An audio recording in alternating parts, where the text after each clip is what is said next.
Morning. It's Tuesday, April 28th, and Lizzie is excited. We missed the rain overnight. It looks like it's going to be pretty windy this afternoon, but maybe have enough time to get one sprayer load off. There is another line of showers on the radar that might clip us, but I think it could break up or miss just based on how the trajectory looks. It's still a ways away at this point. I'm going to at least get the sprayer filled up with water and put the AMS in, and then kind of check the radar then and make the final call, I guess. But it seems like things did dry out relatively well late in the day yesterday, and or overnight at least. I walked out to a terrace here at the home place that I've gotten stuck in before, and it seemed to be pretty grayed off on top and not too soft. So I'm hoping that I can get through some. And for this field, it's just straight no-till, no rye. So I think there's a little bit of grass out there, but I think I can live with it probably for the time being. Or what's there is kind of like bunch grass that is big. There's some kind of remnants from where we took out waterways when we built terraces that weren't sprayed beforehand, which I would not recommend. And kind of some patches of like, it's called downy brome, I believe, that kind of will make a patch, and it's really thick and hard to kill.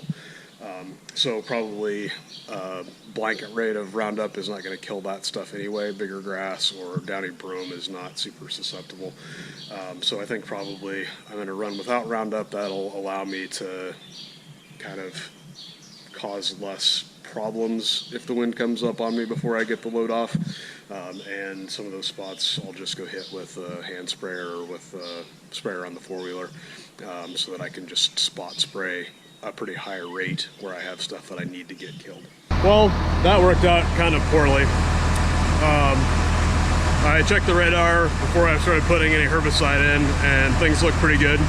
And I got the sprayer filled and started seeing sprinkles.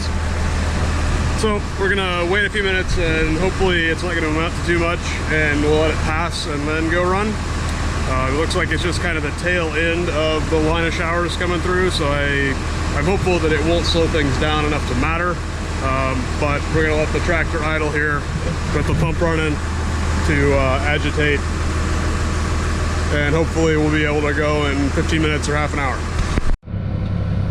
Clouds are still kind of dark to the northwest, and it looks like there may be another little cell coming that spun off the backside of the main line of showers. It looks like I might be breaking up, so I'm going to try to get something done, because I think we'll at least have a gap here. So I did bring the camera along. Get the booms unfolded here. Let's see, I need those.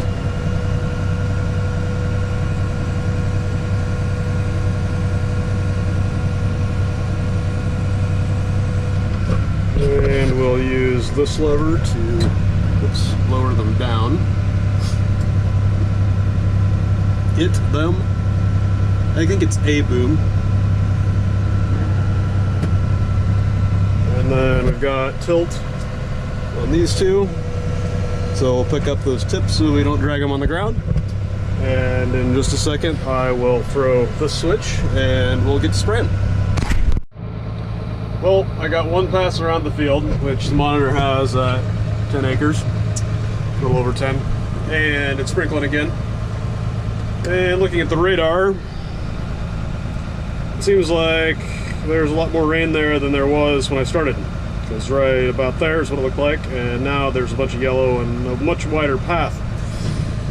So I think we might be done for the time being. I think I'm going to get the boom flushed out, because one of the herbicides that I'm spraying has a tendency to settle out in the boom, and that's not ideal, especially if we're switching back and forth between corn and beans a little bit.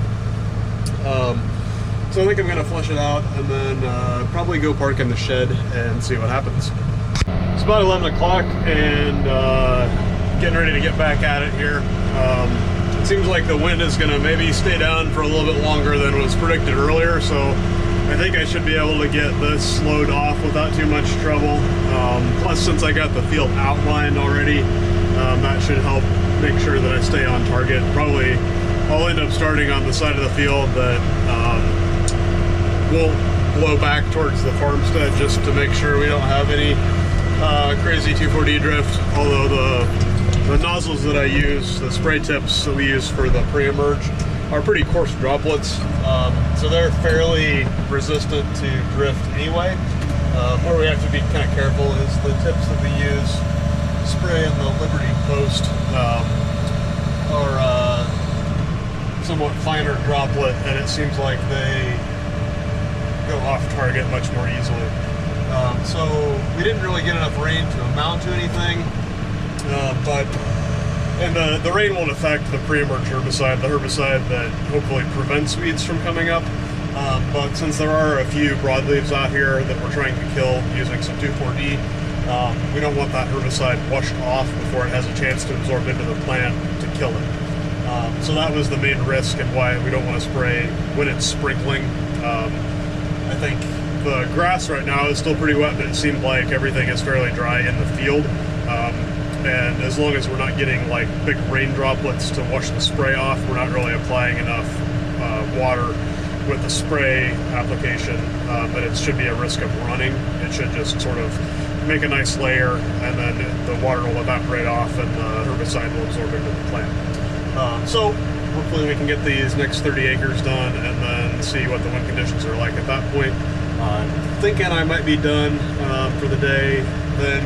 I don't know if it's going to be dry enough to plant anything, but I still have some more legwork to do and may go after some seed. So we'll see how the next hour or two go here getting this sprayed, and then kind of figure out what's next. Just managed to snag a corn stalk with the boom, which is going to screw up my pattern. Just making sure that we didn't knock the nozzle body off. I think we're okay. I did spike a little bit more of the pre-emerge herbicide in when I came back out.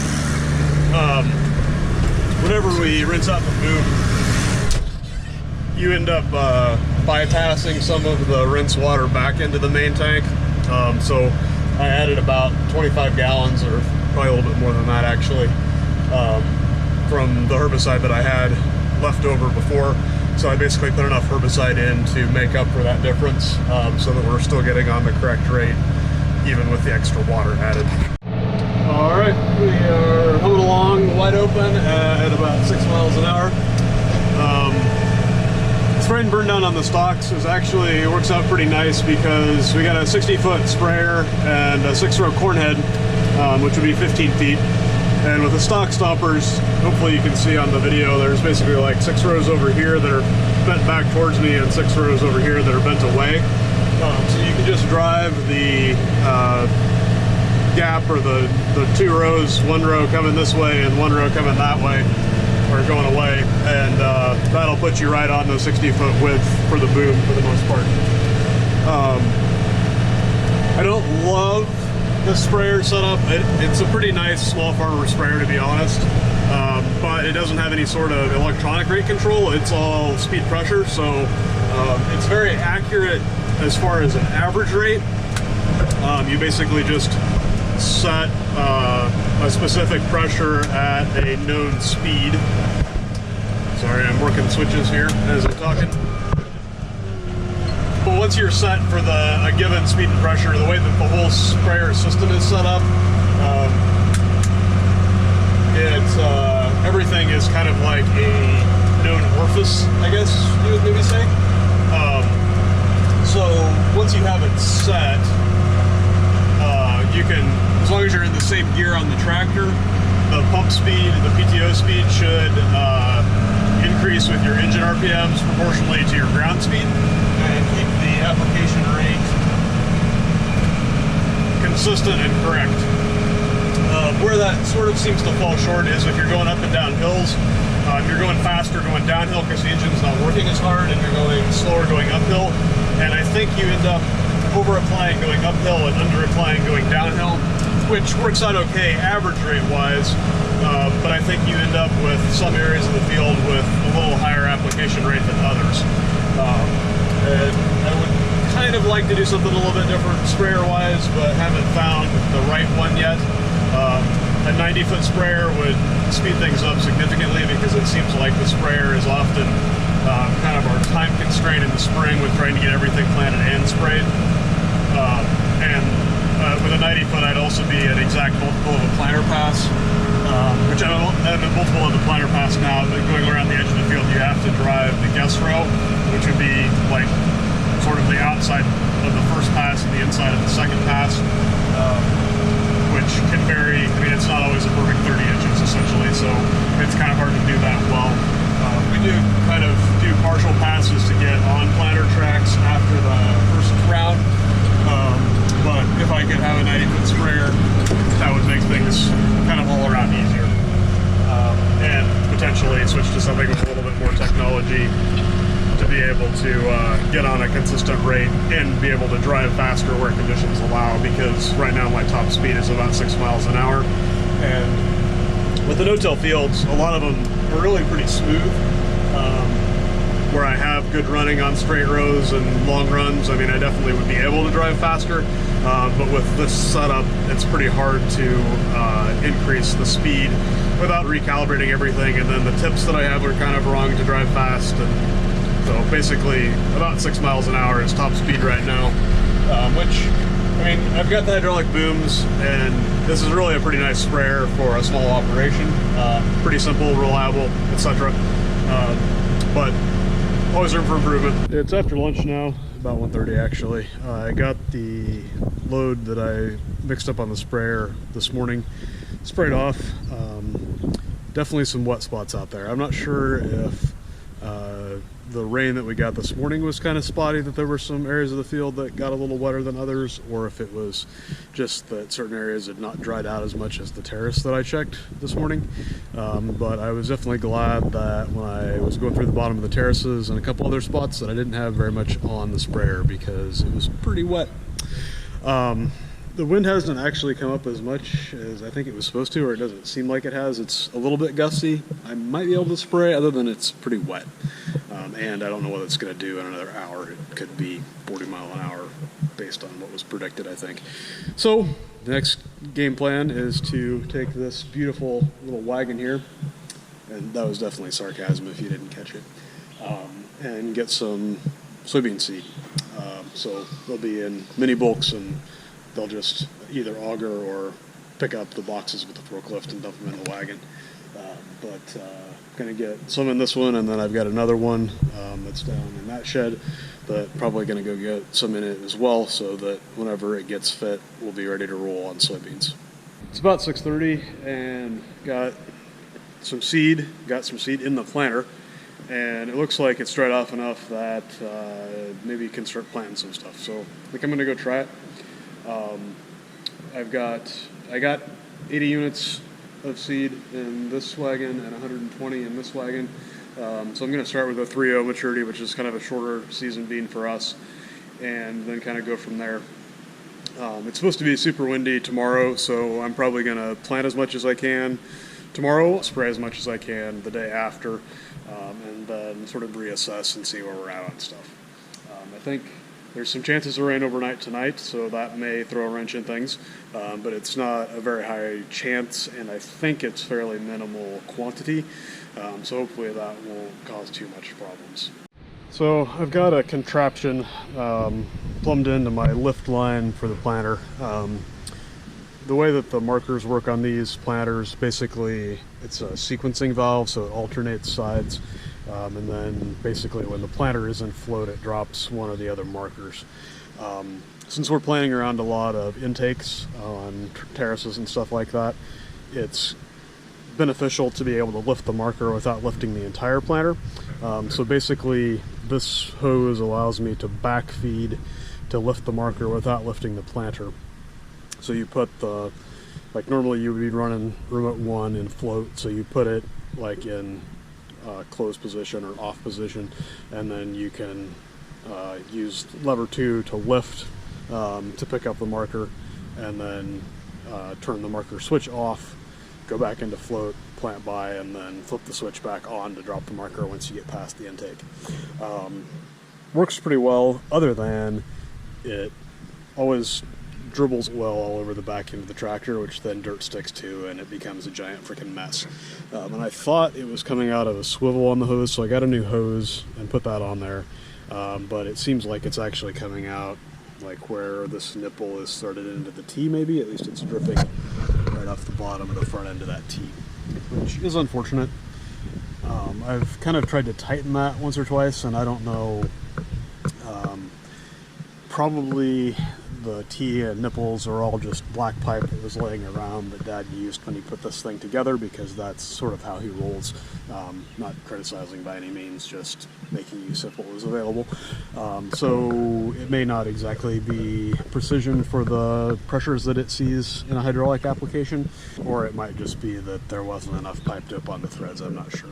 But I'm going to try it and we're going to see how it goes, but I have a feeling it's going to dribble oil all over the back end of the tractor like it did last year. And that's going to annoy me, but probably I will deal with it. What do you think, Lizzie? You ready to go plant some soybeans?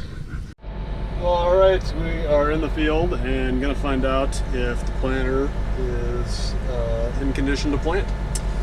So I'm going to turn the fans on and rev up the motor a little bit. And I'm going to jump out.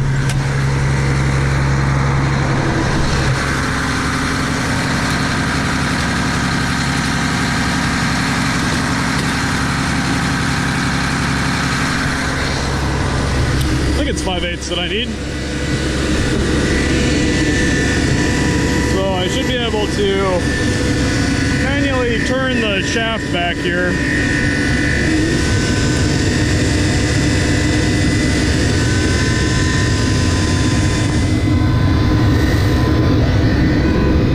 Alright, so if you heard that, shot a few soybeans through the tubes. So now we're gonna dump the planter in the ground and try planting, and then probably I'll just go about 20 feet or so and then get out and make sure that it's getting the seeds under some dirt. I think I'm probably gonna wanna lower the row units a little bit, because when I planted, well, I'm not sure about that actually, because I may have lowered it when I replanted. Anyway, I need to check the depth for sure, because I'm not sure where I'm at on the seeding depth. I want them to be probably like an inch or so deep. Not too deep, but definitely under the dirt, especially for the ones that I haven't sprayed yet.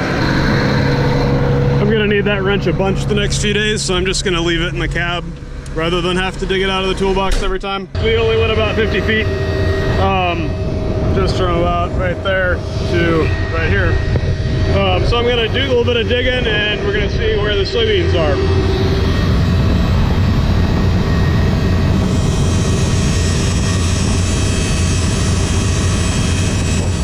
So there I kicked a couple out. So maybe you want to be a little deeper. See if we can actually find some in the dirt. Being on the end rows right now, it may also not be getting super deep, just on account of being kind of compacted. I mean, we're not too far off. That's probably close to an inch. I think I want to be a little deeper, and I'm going to check a few other rows and kind of see how things are looking across the planter. But I don't see a bunch of seed on top of the ground, so that's a good sign.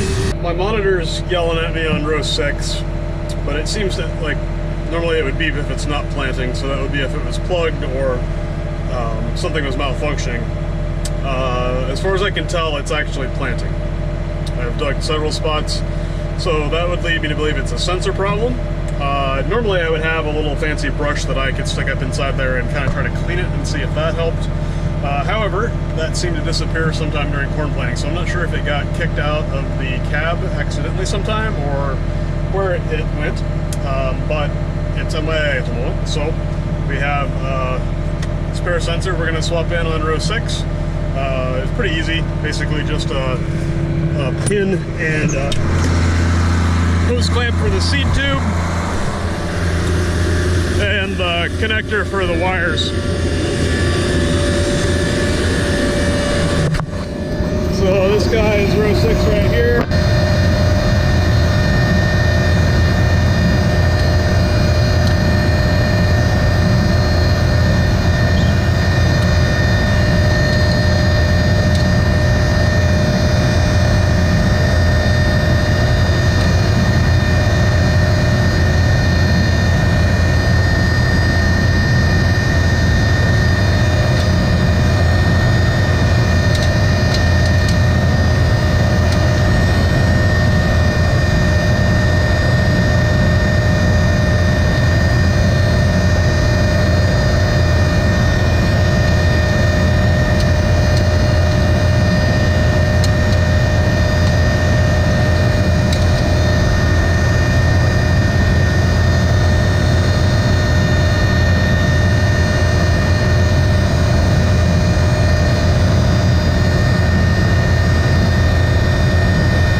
finally we're back in business. We'll check out that sensor. I've got a tester for it that you hook up and stick a screwdriver or something up in it, see if it beeps. One thing that I noticed though is that like this potting where it's sealed up is all cracked away from the plastic, so it's very possible that moisture got in there and some electronics are not happy right now.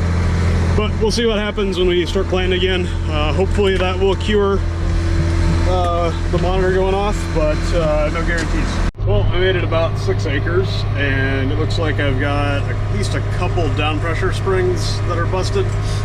I think the ground is soft enough that I just kind of finished the round that I was on rather than headed straight back to the shop, but I don't think I have any springs in the planter toolbox. So we're gonna pull up here and try to get that fixed, and then hopefully do at least a little bit more tonight. It's closing in on 8 o'clock, but it shouldn't get dark until 8:30, so hopefully I can get another 5 or 10 acres done at least. We are back to planting and getting a kind of nice sunset here. Some darkish looking clouds over that direction, and also to the north. I've not checked radar, so I'm not sure what the situation is. I know there was a chance of some showers overnight tonight. I didn't think that it was very high or very good, very much anticipated quantity, but forecasters are sometimes wrong. But was able to replace one of those down pressure springs and got another one the other one rehooked. So we're back in business for the time being. One of them is a little bit bent, so I'm gonna probably check it at the end of the day here and see how it looks. But it's usually working pretty well overall. We're putting seeds in the ground and putting dirt on top of them at least, so that's kind of what we're going for. Radar looks clear, so maybe we just have a bunch of clouds. I'm not sure. I didn't look up the forecast to see how it's changed in the last few hours here.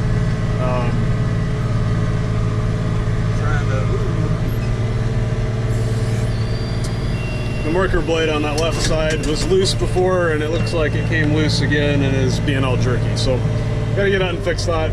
I was going to make one comment.